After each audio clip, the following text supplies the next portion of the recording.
The next cut we decided to make was in the police department.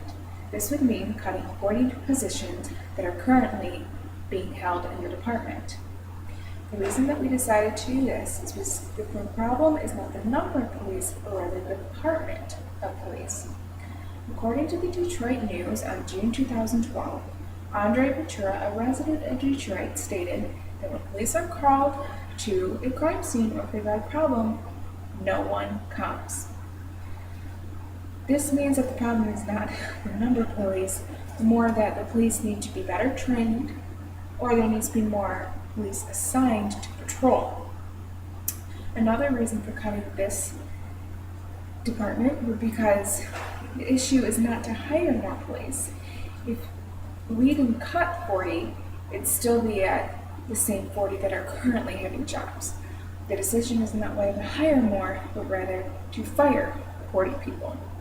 So, if we have 40 of those people now, and nothing is helping Detroit now, then the city might as well spend the money on something else, like training police or bettering the school system.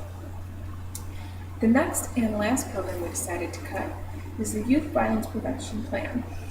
This plan was initiated to increase awareness and put into action to prevent youth and gang violence. This would include safe routes to schools, alternative to school suspensions, and summer employment. The reasons for cutting this is because according to the DetroitMichigan.gov website, over $9 million was given to this plan by the U.S. Department of Justice and the Kellogg and Skillman Foundations. However, it is no great news or new news that Detroit is bankrupt. The city needs this money solely to survive economically. If the city declines, violence rises. So since the city is bankrupt anyway, the violence is on the rise. So really this plan, which has all this money given to it by foundations, is doing nothing now. Another reason is because, as stated by Police Chief Ralph Godby in his PowerPoint presentation on November 1st, 2011, he said that one of the goals of this plan is to keep kids in school to prevent them from turning to violence in their idleness. However, public schools cannot function without funding. If the city is bankrupt, the cities cannot function or thrive. Then that means there won't even be schools for these kids to be in, or they won't be educated the way that they should be. So if there's no schools, then these kids are just going to turn to violence anyways.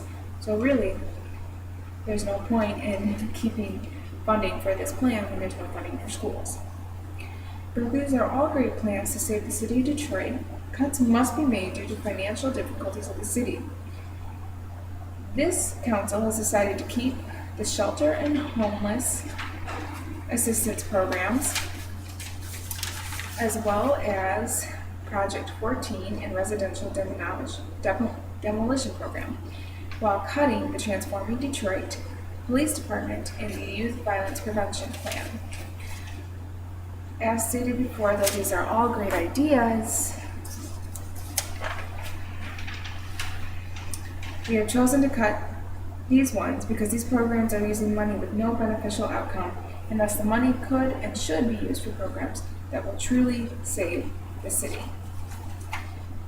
The list of references that we used for this speech was the City of Detroit website, the Transforming Detroit website, the PowerPoint presentation given by Ralph Godby, the Detroit News article titled Police Cuts Loom as Detroit Struggles to Curb Violence, written by George Hunter, the article titled Shelter and Other Homeless Assistance in Detroit Area, written by Sean Donovan, the Destroying Detroit article found in the GQ magazine by Howard Kahn, the Deadline Detroit website, and finally, the article titled His Best Shot, found in the Hour Detroit magazine, written by Jim McFarland.